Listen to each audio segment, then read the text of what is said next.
Hello and welcome to Comedy in a Nutshell, where we peer into the powerful and profoundly puzzling planetoid of punchlines, where practitioners of pun and parody ponder the pressures of performance, proudly parade their passions and proclaim their particular proclivities and peculiar peccadillos, prepared to be perplexed, pleased and possibly profoundly provoked. I'm the comedy nerd who's seen more than 1,800 different comedians perform live comedy, and you can find out more about my journey in comedy fandom on my website, thecomedynerd.com. Please also take a moment to like, subscribe, rate, review and share the podcast. Thank you.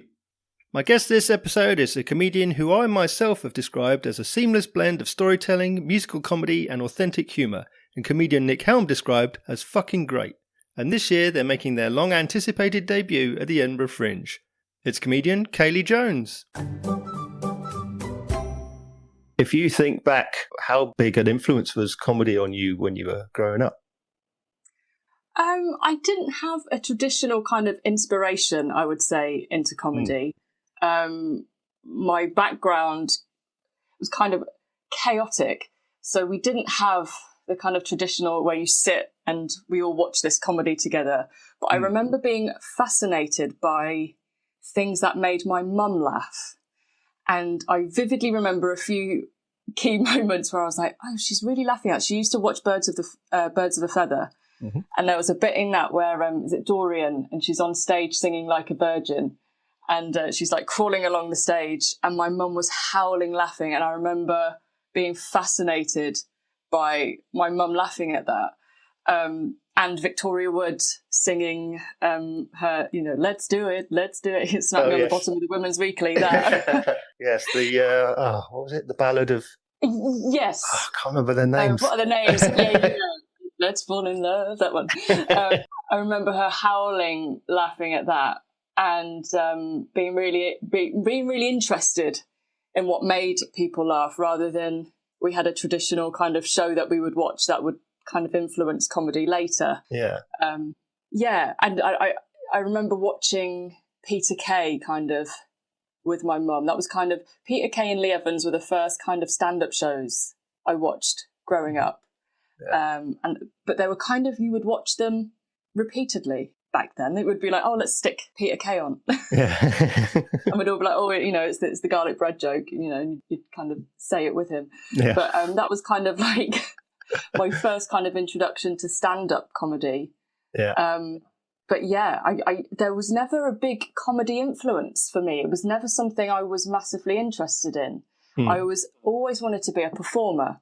Yes. And that's what I wanted. I wanted to be an actor. And I found, I went to college to do performing arts, and I never wanted to be the lead or like I never enjoyed that kind of main character energy, or if you were the woman, the love interest. I always wanted to be funny. I enjoyed the reaction of people laughing. So if I did a character and the audience laughed, I would get a real buzz out of that. So I very much lent on the comedy side, and that would be I enjoyed that, getting that kind of instant response. But it still never clicked back then that comedy was what I wanted to do. I still thought, no, I'm a serious actor. But I only want to make people laugh. So I didn't kind of get into comedy till a lot later. I very much tried to pursue acting. Yeah. And got nowhere. But yes, you did acting and musical theatre. So where did the musical inspiration come from?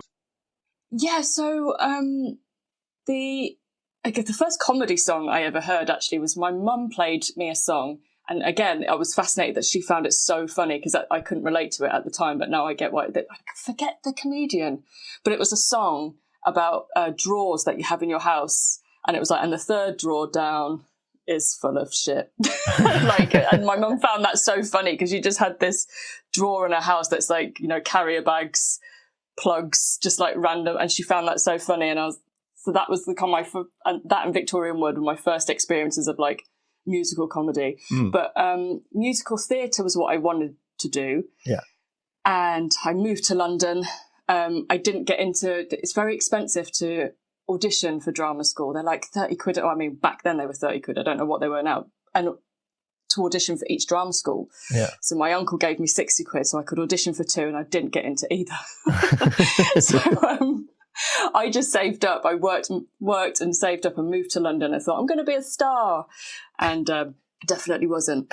But yeah, musicals is what I wanted to do. And I spent a few years just auditioning. And in the acting industry, you're very much kind of taught you're waiting for the opportunity. You've got to wait for someone to hand it to you. You don't really get taught that you can kind of create stuff yourself and just do it. So I got quite depressed, I guess, just waiting for like, oh, I'm never going to be able to perform. This is it. I'm never going to get to do what I wanted to do.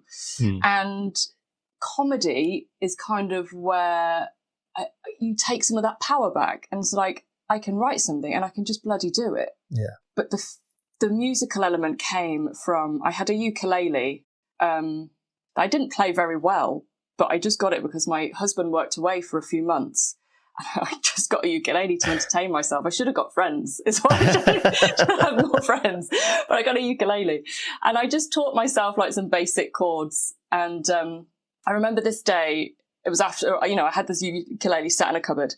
And I got sent this casting call from my agent. And it was so awful, like how they described the female character. It was just, as you can imagine, she was just so awfully described. It was like, she's a mum, but she's surprisingly attractive, and she's, it was just ridiculous. And I just got really angry. And it was International Women's Day as well when I got it. I was like, no! And it just inspired me. I don't know, I just turned that anger and thought, I'm going to write a song about this. And I just wrote this song and did it in a day, like a couple of hours, got the ukulele out. I thought, oh, that's quite funny, and shared it online. And it did quite well. Like it kind of got loads of hits. This is when it was kind of just Facebook. Yeah. And it did so well online. And I thought, oh, that's quite good.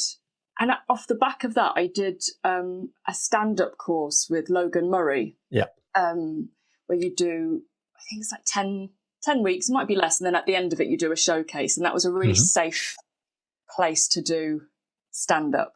Yeah. Gave me a lot of confidence that I probably didn't, unjust confidence. After that, I was like, yes, this is it. I'm a stand-up comedian. Actually, no, I'm not. But I didn't quite gel the comedy, the stand-up and the musical then. That was kind of just I did that song, did quite well, but that's not what you do on stage. And then I did this stand-up course, and it's like, no, for stand-up, you can only do talking and you have to just tell jokes. Right. So I did a few years. I think I did his course in 2017 and did a couple of years just kind of dipping my toes in the stand-up pool of like comedy virgins, those kind of safe spaces. But I wasn't enjoying it. And then I just knocked it on the head and just thought, it's not for me. It was another little chance to perform, but it's not really for me. And then lockdown happened. Yeah. And I did a song about lockdown, about having a fight in Tesco's over bread and stuff like that. And again, that did quite well. And I was like, oh, I'm getting more of a reaction from the funny songs. And from lockdown, lots of crazy stuff happened. There was the Black Lives Matter protests and things like that, and things happening in the world that was making me angry. And I was turning them into songs. So I did a song called All Lives Matter, kind of, flipping that on its head. I did a song about everyone stealing all the petrol. Do you remember that? And then these things kind of did quite well online. And someone said, you should enter the Musical Comedy Awards. And that was, so competitions are, for me, I love and hate, but Musical Comedy Awards kind of shaped my act, I would say. Right. I did the first one, I sent in, and I got through to like the first heat, and I was like, oh, amazing. And I was crapping myself. It was the first time I had mixed comedy with stand-up, and I had 2 songs, and I was so nervous, and I was a bit like, here's a song about this, did the song, here's a song about this, and did the song. And amazingly, I didn't get through, Mark, that first round. But the songs did well. They're songs I still do now, and I ended up going through as a wild card. And being given that second opportunity, I was like, okay, I've seen the other acts, and it was watching the others, and I was like, I see what they're doing. just how it was all linked, and it was a real learning curve doing musical comedy awards. And I worked my ass off and created this like strong 6-7 minute set that was music and story. A lot of my comedy, I think, is more storytelling. Yes. And went back, and I was a completely different act, and made it all the way through to the final, which was kind of really validating for me. And I was like, this is what I do. I mix comedy and music. That's my thing. So I would say that's really what is a very long answer to where did the musical element come from? All of that. Well, it's interesting because it's that sort of journey of working out what kind of a comedian that you are or that you want to be. Yeah. At what point do you consider yourself to be a comedian? Do you, as you said, doing the Logan Murray course and go and do the showcase, yeah, I'm a comedian now? Or is it still, I'm thinking about being a comedian? At what point do you say, this is who I am, this is what I do now? Yeah, I definitely didn't call myself a comedian after Logan's course. Not the course was incredible, but after that, I was like, I've just got 5 minutes and that's it. I guess I still don't. I'm very. I guess a lot of us in this industry is kind of imposter syndrome. Like, should I be here? Performing comedy and writing comedy, I know that's what I want to do. And I'm doing it, but I don't know if I could quite go, hi, I'm a stand-up comedian, what do you do? But I think now that I'm performing an hour that has had some kind of positive accolades behind it, I'm a bit more taking myself seriously, like, no, this is I can do this. You know, I'm doing Edinburgh this year. It's very much kind of cemented that kind of, oh, this is what I'm doing now. Yeah. But musical comedy awards, I think getting to the final of that was very solidifying as you're not bad at this, actually. So when you're starting out and you're thinking, oh, this is what I think being a comedy performer is, and then you do your stand-up course and then you do your showcase and go, well, so that's what stand-up is. And then you go, actually, well, no, this is what musical comedy is. And then you do musical comedy and go, oh, okay, how much did you expect going in of those? And how much did doing it change what you thought it was? I'm very much a rule follower. So I'm always like, oh, that's the rules of that. And this is the rules of that. So I always thought, yeah, stand-up comedy, you just stand and you tell jokes and that's what you do. And I'm not that. But I guess doing musical comedy and seeing how other people did it, it opened up a world of comedians to me as well, because I wasn't a big follower of stand-up or musical comedy either before then. And after that, I got a subscription to Next Up Comedy and just watched loads and loads of comedy and different types of comedians. And that really opened my eyes to, I don't have to try and fit this mold. I can do what feels comfortable for me. There is an audience for that, which was amazing recently, actually, when I kind of made the firm decision to do Edinburgh. I started to get the self-doubts and thought, oh, no one wants... You've seen like one of the first versions of my show. It's a narrative kind of true story show, which isn't for everybody. They're like, oh, don't pull on real life stuff. People just want jokes. So I started to get in my own head, like, oh, people don't want to hear this. And, oh, being a musical comedian isn't a real comedian, and really got in my own head and thought I need to change everything I'm doing. And then I discovered Michelle Brazier, who I actually hadn't heard of. And I managed to get hold of her show online, Average Bear.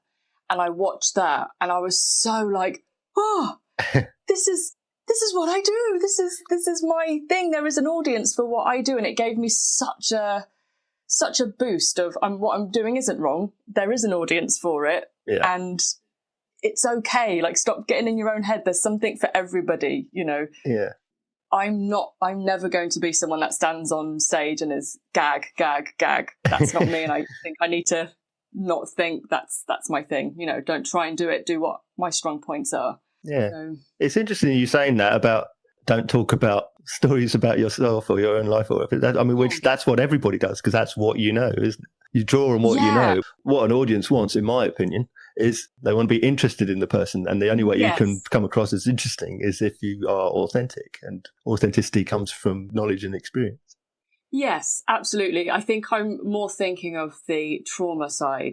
But I guess when I'm performing, I don't see it as trauma, but I'm very conscious that it will be perceived as drawing on trauma. And I feel like that's a tricky line. So I think it's more, pulling on those kind of more, I've had a, crazy background. I'm going to dump it all on you. So I guess I'm conscious of not doing that. So playing with how I tell those stories in a way that's not, listen to all these horrendous things I went through, and do it in a way that's relatable, and lets people leave the room feeling good as well, which is what I found amazing about Michelle's show. Yeah, she touches on really dark, upset, sad stuff, and you still kind of finish going, oh, that was great. It was that, and I was like, oh yeah, that's what I want to do. That's my thing. Yeah. And when I see comedians like Marilyn Robertson or Hannah Platt, they go very dark, very dark. But you're still laughing, and you still go away enjoying the show. Doesn't matter where you take it; it's how you communicate, isn't it? It is, yeah. And I'm learning a lot about myself doing this. Actually, I'm someone, I feel like I need permission for everything. So it's like, I can't just have an idea and do it. I need to then go and do a course to make sure I leave that course to be told, like, no, yes, you can do this. So like again, talking about Musical Comedy Awards, that kind of gave me permission to do that. But like getting a nomination for something, it's like, oh, now I'm allowed to take this show further because, someone that I feel like, oh, I need permission, or I need to see someone else do something similar. And I'm like, oh no, I am doing it right. Probably just need therapy. Don't we all comedians? Well, what about that element then of competition? And I talk about the Musical Comedy Awards, for example. Mm-hmm. Do you have a competitive side of you? It sounds more like fitting in among a peer group rather than competing. But I'm given to understand the Musical Comedy Awards is a supportive environment and less actually competitive than stand-up might be. Yes. For my first experience of a competition, Musical Comedy Awards was lovely. It was a really, the crowd that they get at each heat is a really supportive crowd. Yeah. Even if you were bombing, I think they'd be cheering and clapping you. So it's, gives you a false sense of confidence there. But it was really, everyone involved in running it, it's a really nice environment, and it was a really good space for me to grow and hone my act as a comedian. If you saw me that first round and then to the final, I was a completely different person. So that in itself was great for me. But yeah, I'm competitive with myself. I am very much a perfectionist. I feel like I should be doing better than I am, or, things like that. But in a competition, I'm very much like, oh, I'm not as good as any of these guys. And I kind of, just happy to be here. But other competitions that I've done, I did BBC New Comedy Award and got to, I didn't get to the filmed heat, but I got to one of the live heats. And I didn't get through, but I got chosen to perform at the Comedy Store. So that was another kind of moment where, okay, well, I'm doing something right. So it's more of a competition with myself than like, I need to be the best. Kind of little steps that just give me the kind of boost I need to keep going. Yeah. Just validating me to like, no, you're doing all right, because he wants you at the Comedy Store, so you're allowed to keep going. Well, I mean, this obviously brings up then Edinburgh, because you're taking the show that was nominated for Best Debut in Leicester Comedy Festival last year. Yeah. What's changed between February of last year and August of this year that show is now going to Edinburgh? And given what we talked about competition, how do you feel about your place among your peers at the world's largest arts festival? What a big question.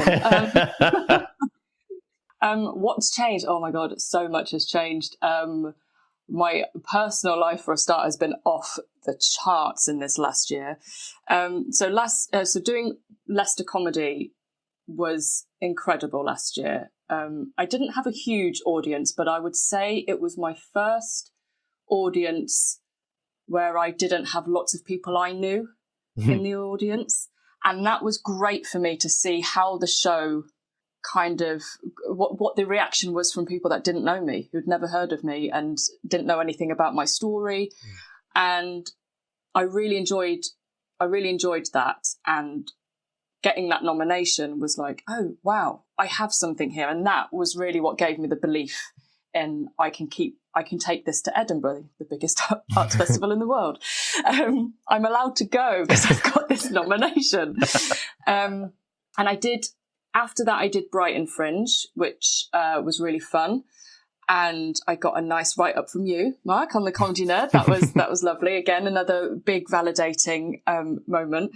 And I then had to take a step back because my mum got terminally ill. So life kind of paused. I took a big step back from comedy, but I knew I wanted to go to Edinburgh. And I was going to try and do it last year, but money and my mum being so well, I thought this is not the time to be disappearing to Edinburgh, trying to tell this show that she is heavily portrayed in. Yeah. I thought this isn't going to be the best time for it. So I took a big step back, and I did a lot of script writing, actually. I wrote some shows for Legoland for their children's live shows. They wanted some fresh takes and some comedy scripts. So I did that, and they went really well. So I was like, oh, okay. So I kind of took myself off the stage, behind the scenes, doing some writing. Yeah. Which was really nice. My mum sadly passed away at the end of the year. And then things just took a really insane turn, Mark. I got a blood clot in my chest. Wow. This is so off the, not related to comedy, but in a funny way I got it. You were hit by a clown car? Yeah, yeah, a clown. I was working as a puppeteer. So having my arm overhead for prolonged periods of time caused this clot in my chest. I didn't think this was a thing that could happen. And so in December, I spent a lot of it in hospital and nearly died. So it was kind of two crazy things, like two big life-changing things have happened. Yeah. That I thought, oh, bloody hell, life's too short. I'm going to apply for Edinburgh. Now's the time, you know. Yeah, things absolutely. Just change. Things just change overnight. So I applied for that Keep It Fringe fund. Yes. And was really lucky to get that, because financially, I don't think I would have been able to do it. And getting that fund gave me, kind of allowed me to apply for the paid venues. Because I was initially applying for Free Fringe and I didn't get an offer that first round, and thought, oh no, I really want to go. What am I going to do? I then got the Keep It Fringe fund and was able then to reach out, and was really lucky, I think, to get a spot with Gilded Balloon. So getting that fund allowed me to do that. So yeah, I think what's changed from last year to then it's that kind of, oh, stuff it, you know, life's too short. I really want to take my show further and see what I can do with it. Yeah. Why not go now? And it's not so much a competition for me, Edinburgh. It's more, I never thought I'd be able to get there, I think, with just life, work and everything's kind of fallen into place to allow me to go. That I'm just really looking forward to spending a whole month just performing. It's something I've been trying to work towards my whole life, really wanting to be an actor and stuff. And I've kind of put that aside and now moved into comedy.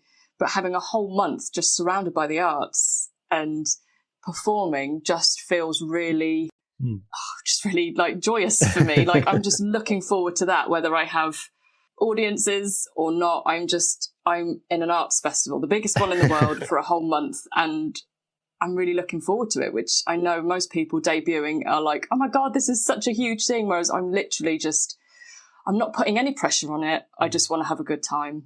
Yeah. And if at the end of it, I get the opportunity to tour it a bit more, I would love to do that. but not particularly going up to win awards or anything, but I would love to. I still feel relatively unknown. I still feel like nobody really knows who I am. I've had a few. I don't push myself enough, I think. I kind of wait for the gigs to come for me. I'm not a hustler. So I kind of hope Edinburgh will introduce me to the comedy world a little bit, and off the back of it, maybe be taken a bit more seriously as a comedy performer, get to perform at, more influential places, tour my show a little bit. And yeah. That's what's changed, Mark. Do you regret asking?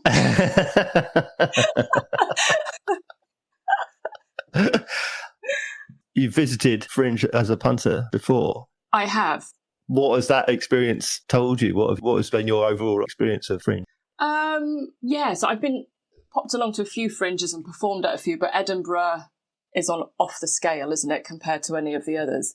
So I did a weekend with my dad, actually, in 2018, and that was the first time I ever went, and we didn't see that much, actually. I think we were only there for like 3 days and we only saw a few shows, but I knew then that I wanted to come back and really hit the Fringe and, cram in as many shows as I could, do it that way. So I went again the year after with my husband, and we just tried to see as much as possible. And it was kind of that experience that made me think, I really want to do this, but I can see the hard work, the slog, because by then I had started performing myself a bit more and thought, this is quite tough, because the hard work you've got to put into getting bums on seats and just performing it at that level every single day to the different kind of audiences. I actually opened for Joseph Emsley, his show. He did a show, and Joseph Emsley and Friends, and he said, come and do 10 minutes. And I did a couple of days on his, and that's where I experienced the different kinds of audiences. I think one day I did was a Friday, and it was great, really energetic audience. I was like, I loved that. Then I did a Sunday afternoon. I was like, this is different. Very tired crowd. You could see they had, done a few days of seeing shows, and they were kind of sat, a bit head in hands. Enjoyed it, but very different vibe. And that was kind of like, I see. You've got to keep it switched on no matter what you're getting back. Yeah. But yeah, that was a really good weekend to kind of see Edinburgh for what it is. Yeah. And but still think, no, I want to do this. I set the bar quite high early on, actually. In the comedy, thinking, no, right, now I've done 5 minutes, now I need to do an hour show. That's how it works, right?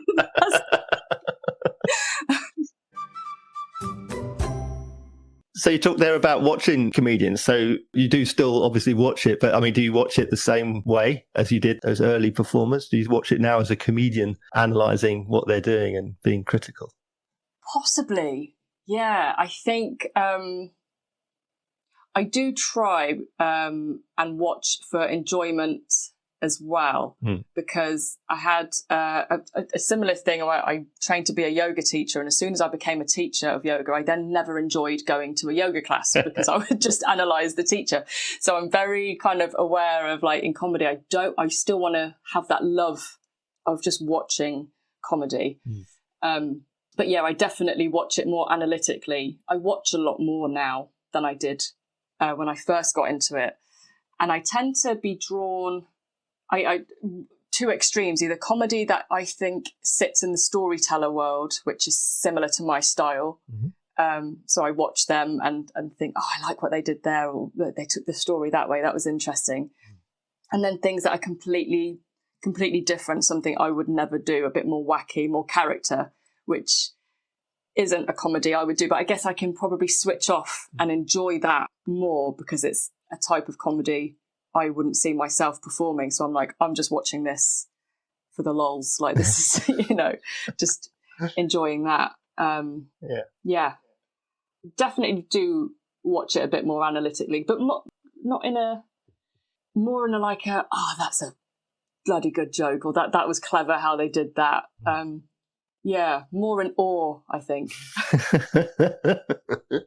very much just happy to be here all the time. At which level I get to, I'm like, oh, I'm just happy to be in the room, guys. Well, we've teased around it a little bit, so why don't you tell me? I know I've seen it, but why don't you tell the audience all about the show and what audiences can expect?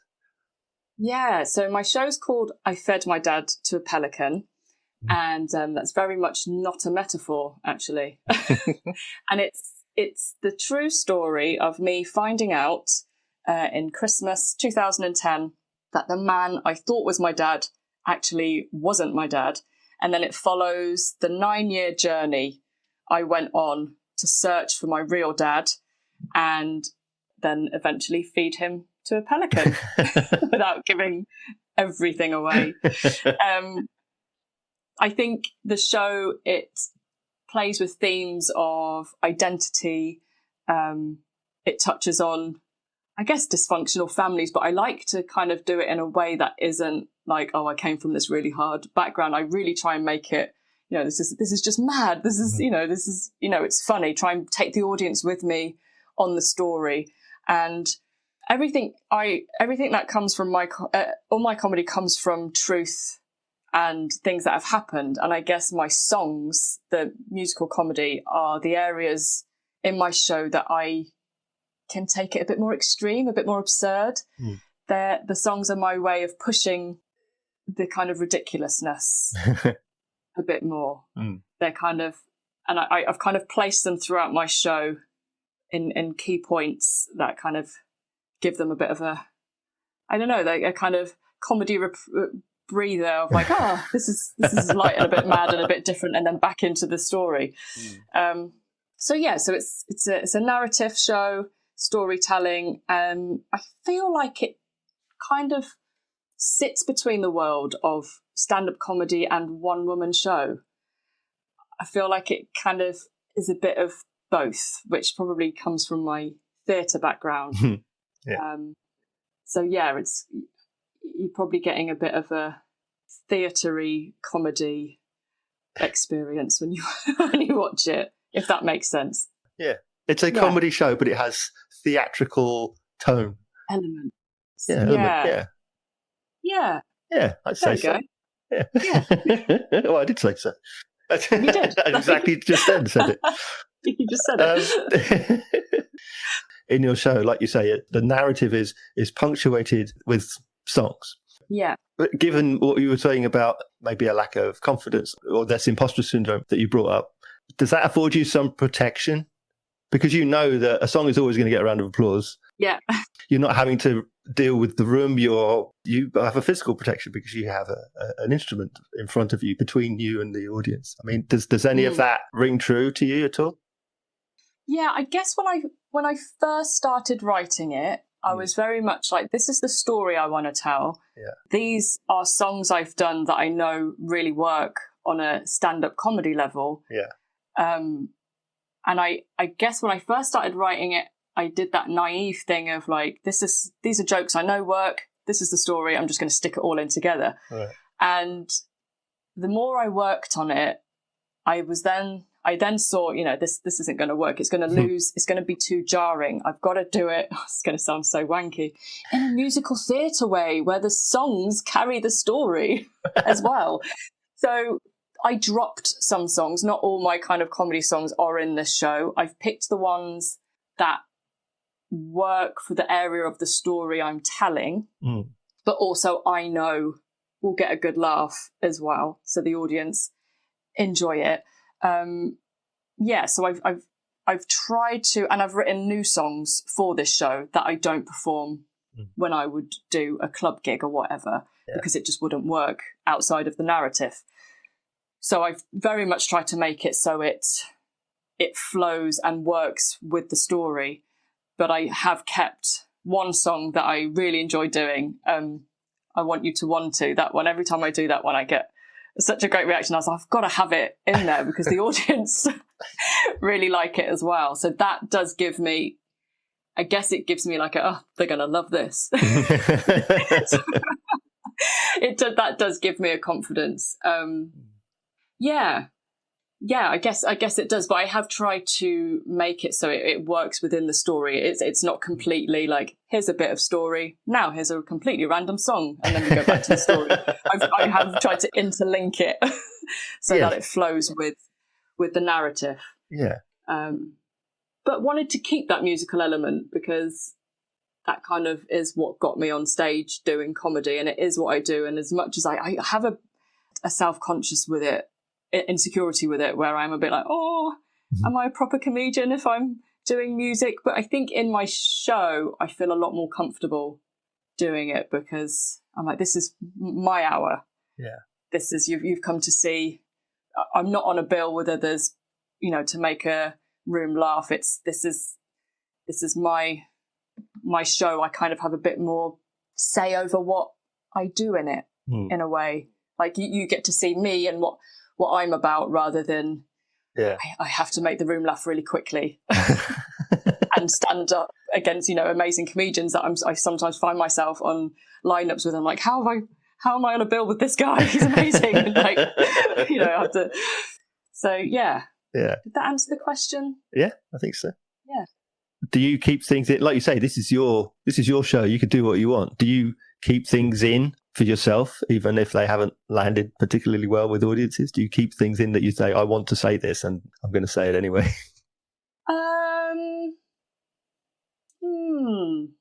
I don't think so. I think from when I first did the show at Camden Comedy Club, when it was more of a work in progress, I definitely took on board areas of the show where I was like, that didn't work. But that was I knew a lot of, I had a lot of friends in. So I was like, I need to get this in front of an audience that doesn't know me. Leicester was great for that. Watching it back, I recorded it and it was like, okay, when people don't know me or my family, that bit doesn't quite read. So I've definitely reworked bits and tried to stand back from it, because I think when you tell a true story, you get very, you hang on to the bits that are real. You're like, but that happened. And it's like, they don't need to know everything. Or also, if it doesn't work, but it's entertainment as well at the end of the day. Like if it's not working or doesn't make sense, or you don't need to say everything. So yeah, I very much will rework bits. If I've done it a few times and it's not working, I will rework it. I recently did a preview actually, and there's one joke I do about Genghis Khan, and which sounds really random now, but there's a way I kind of do a punchline in that I'm like, oh, that's too harsh, it's too jarring, and people aren't on board with it. So I've gone back now and rewritten it in a way that's hopefully will keep, it's a gentler approach to it, not so, oh, where did that come from, sort of thing. So yeah, I will go back and look at things. I'm not too precious in a way, like, no, I'm sticking to my guns. If you don't laugh, I don't care, this is mine. I will rework it with the audience in mind and try and keep everybody so that they can sit and enjoy it. It's very much for the audience, because what's the point in telling your story if they're not, if they're not enjoying it? It's the whole point is to, keep everyone enjoying it. So yeah. You mentioned a moment ago there not being able to believe that you're on a bill with these particular people. Do you have targets like that in mind? Or I'd love to work with this person, or I'd love to perform in this venue, or in 5 years' time this, in 10 years' time that. Do you set objectives for yourself like that? Yes and no, I guess. There's a lot of people that I like, comedians I'd love to meet. Massive fan of Jessica Foster-Q.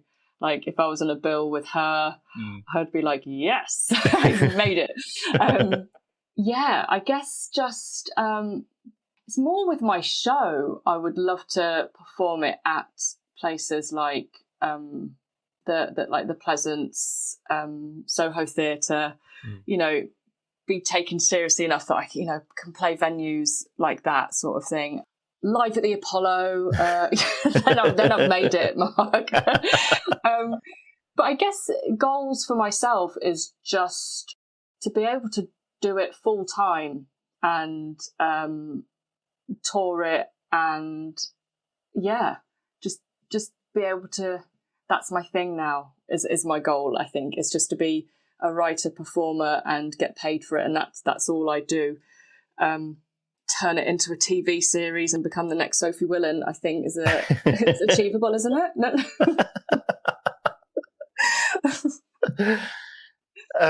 Given what I said earlier about when you break the show to perform a song, you've got a song. It's written and you stick with it because it rhymes. You know, for want of a better. Yeah.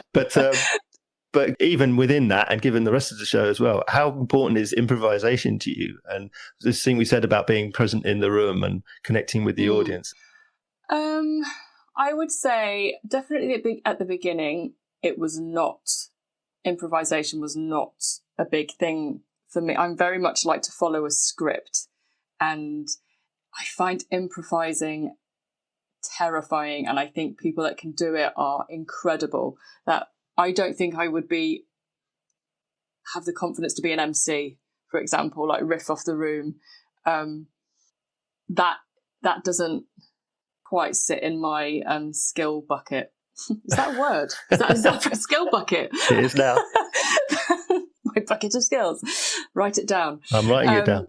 Are you ready? Skill bucket. You heard it here first.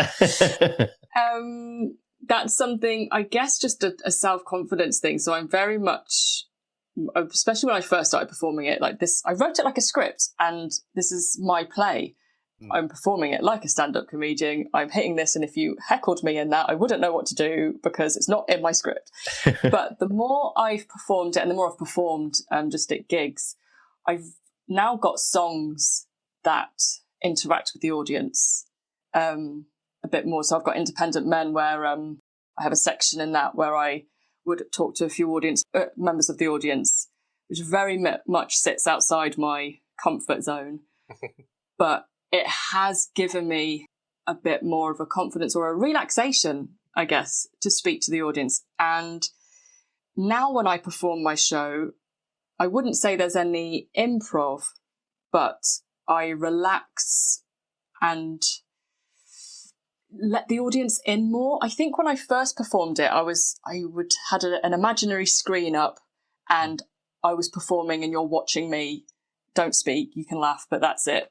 Whereas now I would say it's more story time with Kayleigh, and I like to think I'm taking the audience on the journey with me, and I will look at the audience as I'm speaking. And there's some parts of my story where I've got moments where they've gone, oh, the audience have reacted like, oh my goodness, and I've gone, yeah, and kind of had a little conversation with them. And I like it now to feel a bit more like I'm a friend telling the story to you. I'm in a room with friends, and this is my story, and I'm having a chat with you, and that's where it sits more now. And yeah, so I wouldn't say improv, but a relaxation that I can come off script and be in the room with the people watching my show, which I think makes it more enjoyable for the audience as well, if they can kind of sit back and relax and listen to this mad story and feel like a friend, rather than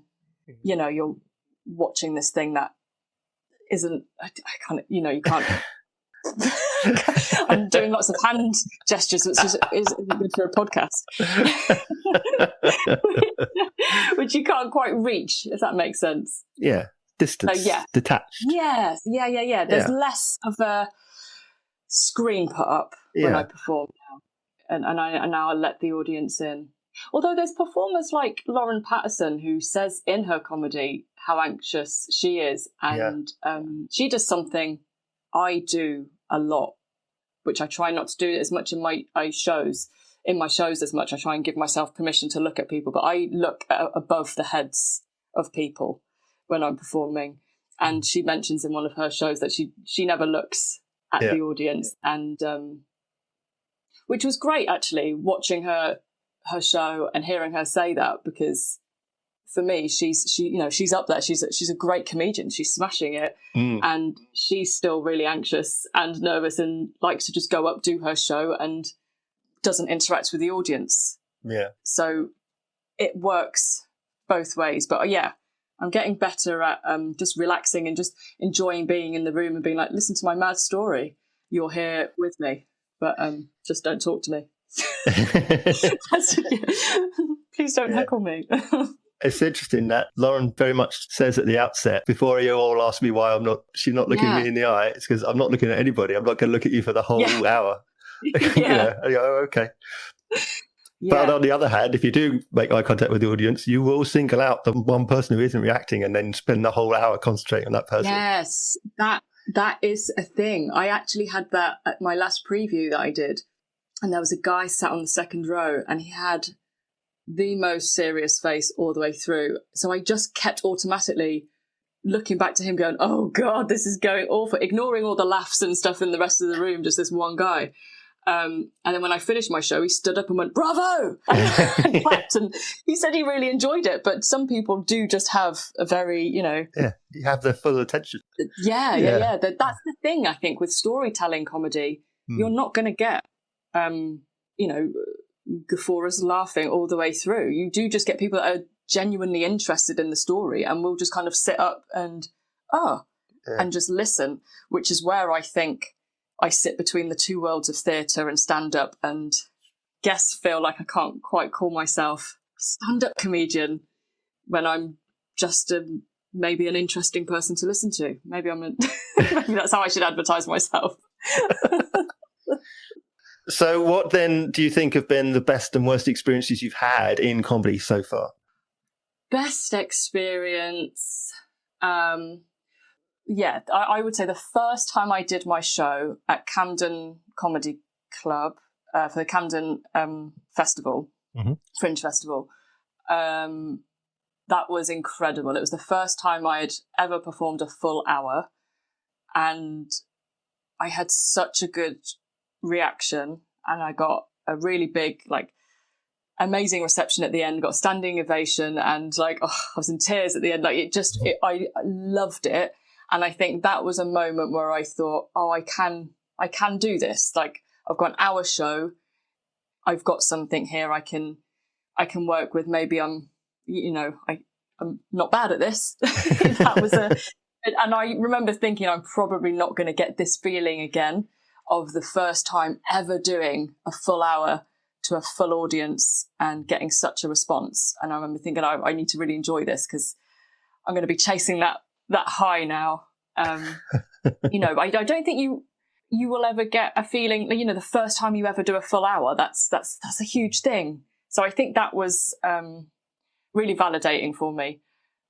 The lows, I guess, obviously terrible gigs, but I guess when you do a set that you've smashed one week and you've had such a good reaction and you think, oh yeah, this is solid, that's my 20 minutes. And you go and do it somewhere else the following week and it doesn't quite go that way. And you're like, oh God, is this for me? Am I terrible at this? So I guess they're the lows.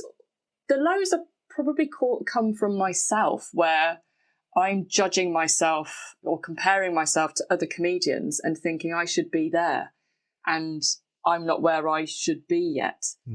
But you are all on your own journey. I very much compare myself to people that I have been doing the Musical Comedy Awards, people I was in that with, and being like, oh, look at them now, they're doing amazing, they're flying high, and I'm still here. I guess that comparison sometimes will get you down, but then doing my show has lifted me, getting the reaction. I'm very much on my own slower journey, and I've just had to accept that's how I work. It's been a slower process. I guess the lows come from me just comparing myself, and just constantly you watch other people and you think, oh, I'm not as good as that. But I think you have to look back and be like, I'm different. Everyone has such a different style. There's no point comparing and being like, oh, they nailed that joke. It's like, well, I wouldn't sound good talking about that kind of stuff. It's not me.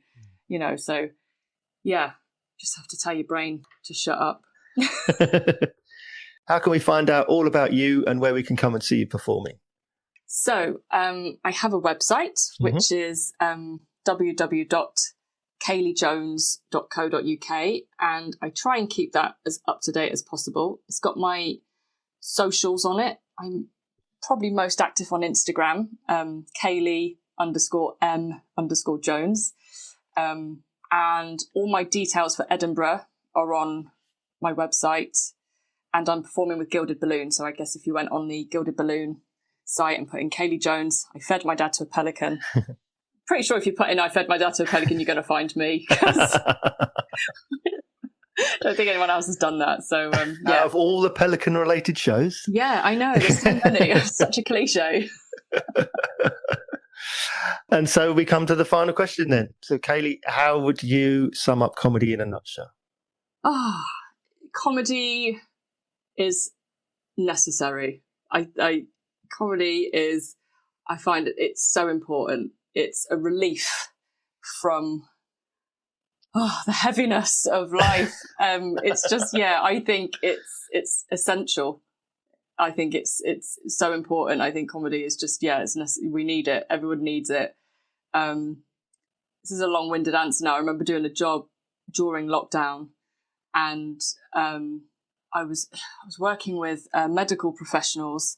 What was I doing? It might have been something with masks. And I remember speaking to this doctor, and I was like, your job is so important. And he was like asking what I do. And he was like, no, he goes, entertainers and performers, he goes, are how we switch off. He goes, if all we have is, the hard work and the kind of heaviness of life, there's no joy without art. So I just think comedy is very important. It should be on the NHS, everybody. Have comedy.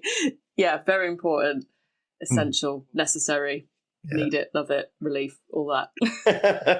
Hey, thank you so much for being my guest. It's been a genuine pleasure. Thank you. Thank you so much.